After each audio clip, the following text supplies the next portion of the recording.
IHMS English program. This is the International Harari Media Services English program that focuses on different aspects and issues related to Harar and the Harari people, be it social, political, economic, or historical facts. In a nutshell, it deals with everything Harar in conjunction with affairs in Ethiopia. It is intended to reach Harari and non-Harari viewers and audiences alike around the globe. It is informative, educative, and above all, it is meant to present facts and build capacity at all levels. As witnessed by various governments and international organizations, undeniably, Harar is a city-state of peace within the Ethiopian galaxy and the African universe. This program was created to promote peace and humanity to its viewers, allowing them to have people-to-people relationships of peaceful coexistence in Harar and Ethiopia at large. As such, today we have the following episodes for you. IHMS Commentary, Minorities and Muslim Rights Matter, Removing Political Chokeholds in Ethiopia, written by Professor Abdi Khalil, narrated by Iman Jami. All of mankind is from Adam and Eve. An Arab has no superiority over a non-Arab, nor a non-Arab has any superiority over an Arab. Also, a white man has no superiority over a black man, nor does a black person have any superiority over a white person, except in piety and good action. That was from the Prophet Muhammad, peace be upon him. Recent events display impotencies in the Western world that lead to social implosions, individually, nationally, and internationally. If you have seen a seed of arrogance in your heart, you are the shareholder of this devilish empire. The Western world is infested with arrogance and ignorance. Arrogance from its leaders and ignorance from individuals within households who are spitting the fire of racism, discrimination, white supremacy, and assorted inhumane inequities. The advent of writing histories in the hands of the oppressor, the aggressor, the racist, the colonizer, and the tyrants are falling apart around the globe. Assorted historical falsehoods are being exposed and eradicated swiftly, as falsehoods by its nature is bound to perish. In fact, this era of advanced communication and social media has exposed in real time the inhumane activities of polluted government institutions that happen to execute assorted covert operations in every corner of the planet. Dynamic activism has objectively shown the commonality of humanity within the enlightened young generations regardless of race, color, creed, and gender. Millennials and COVID-19 generations have decidedly opted to break the walls of racism, discrimination, and bigotry in all of its forms.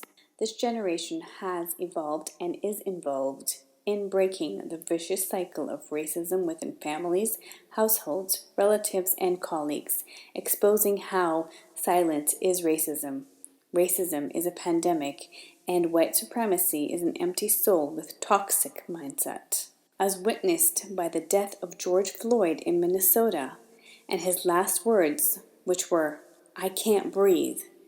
That was his plea for his life that has become the symbol of change and the turning point in racial relationships.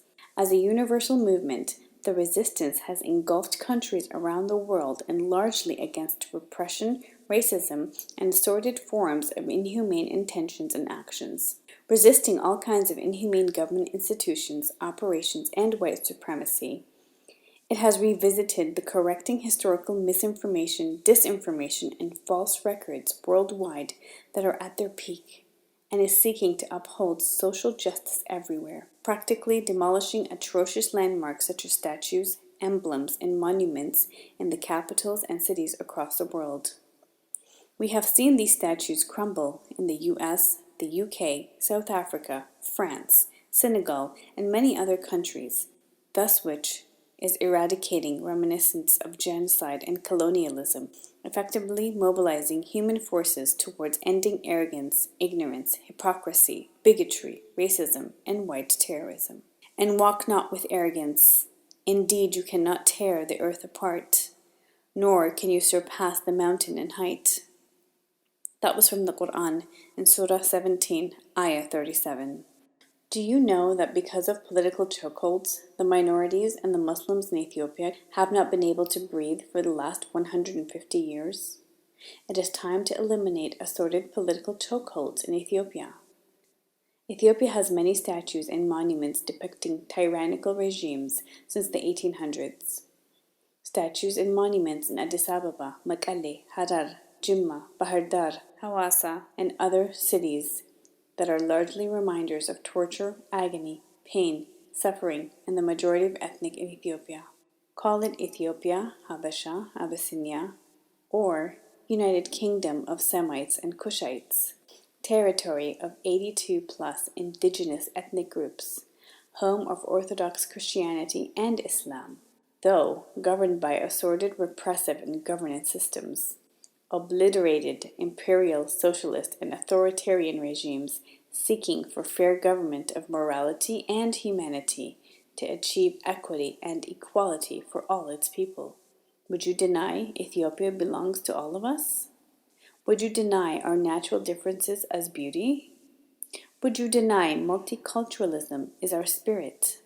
Need to respect one another for peaceful coexistence by avoiding the fairy tale of a one-sided history, glorifying the bygone era of unjust imperial regimes, rather move forward with the history of pluralism. In tandem or in parallel, both religions produced their leaders.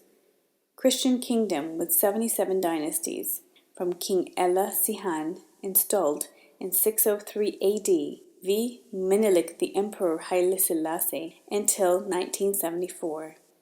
Also existed Islamic kingdoms with 76 dynasties, from Amir Haboba, who reigned in 969 AD, via Imam Ahmed to Amir Abdullahi till 1887, in the then Abyssinia and Habasha empires.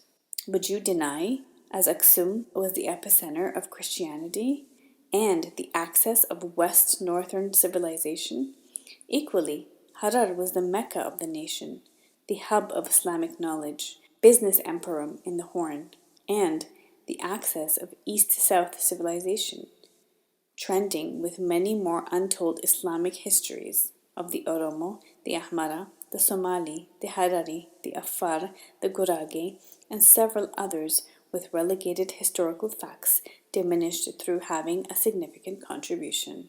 Let's ponder and raise some questions. If the Lion of Judah has statues of lions for its repressive governance systems and equality of religions, wouldn't it be time to erect monuments for the many ethnics and nationalities that were deprived of their identities in the capital of their administrative regions? If the Lion of Judah symbolizes Orthodox Christianity, worshipped by less than half of Ethiopia's population, wouldn't it be time to have Islamic symbols for its worshippers and followers, who are over half of the population, but repressed and silenced for centuries? Would you deny if the statue of Ras Mekonnen, who was the despotic governor of Harar, stands within the heart of the city? Alternatively, the need to erect a statue of Imam Ahmed, an Ethiopian heroic and Islamic leader who galvanized and amalgamated Abyssinia, Djibouti, Somalia, and Eritrea, led the United Kingdom of Ethiopia for over 15 years. There is a need to celebrate such heroic Ethiopian leaders. Also, Imam Ahmed defended his people from insidious of insiders and accomplices of outsiders. He was victorious over Spanish and Portuguese musketeers, mortified Vasco da Gama's son, and other commanders within Abyssinia highlands and its geographies. Would you deny these facts? Unleash the ill-fully treated historical facts, designate public holidays, erect landmarks for such heroic leaders, recognize and record their contributions to have a reflective true history of Abyssinia?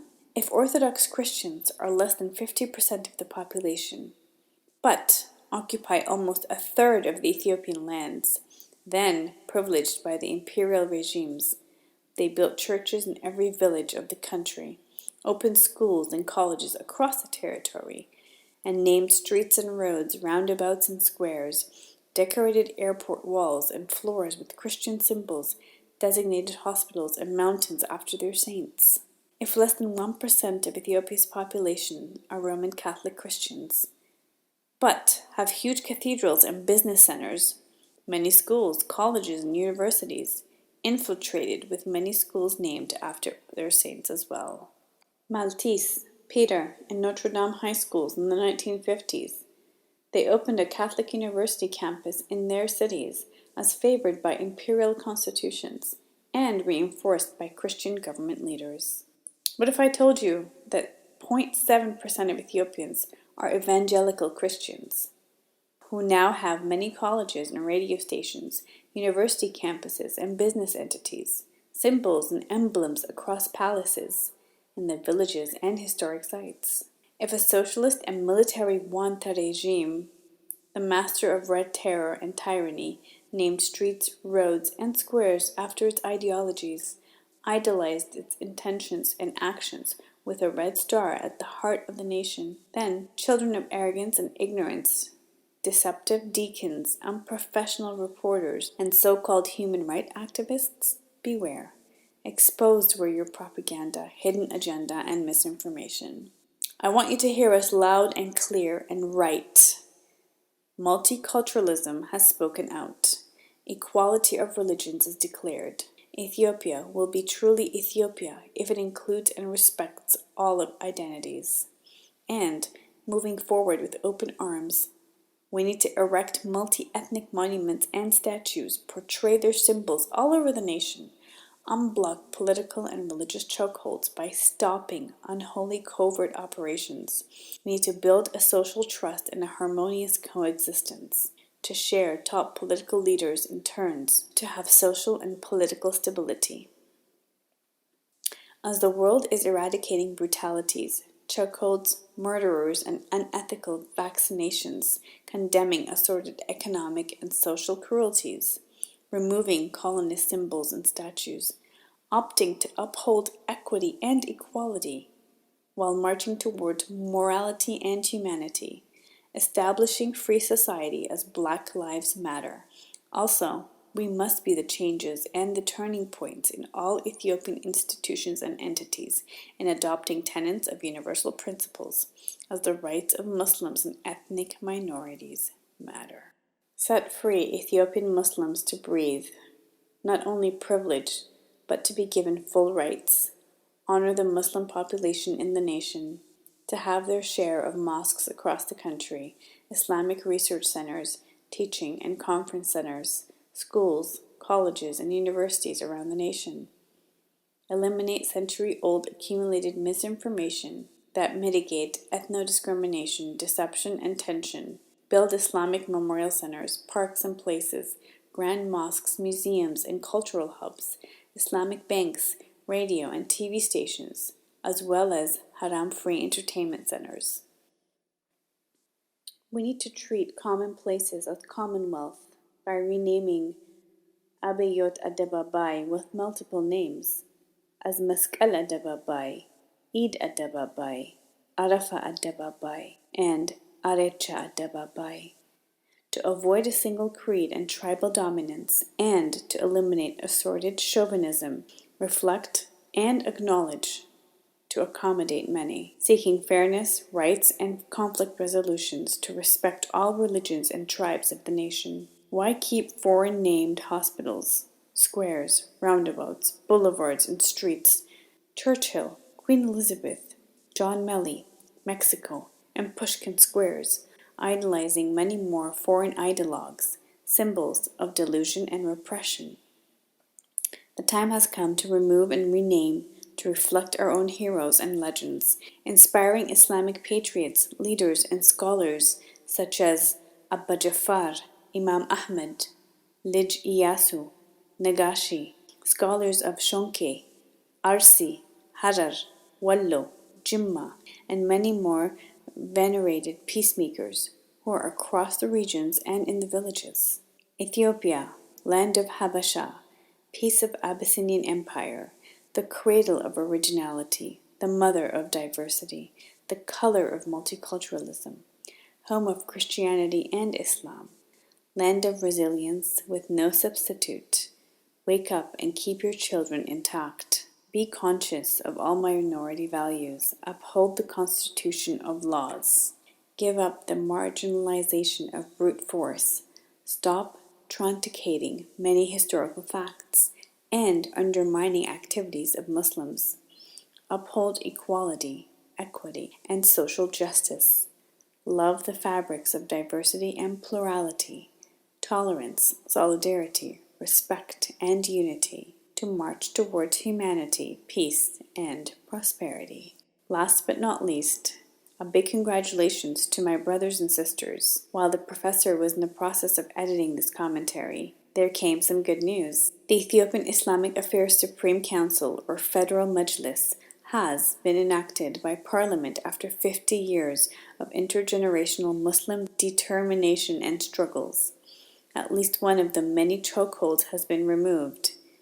We commend Ethiopian authorities and the parliamentarians in moving in the right direction for their collaborative efforts for this historic proclamation. Congratulations, my brothers and sisters, once again.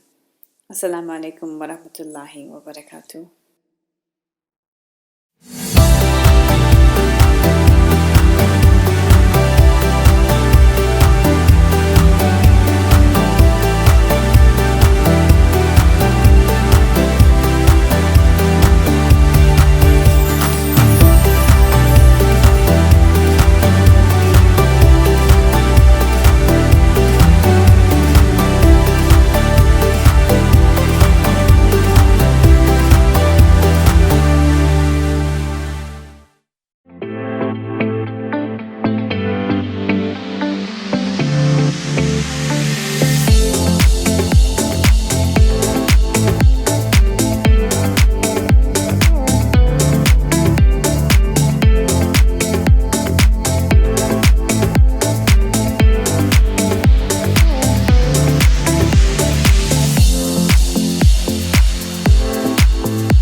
IHMS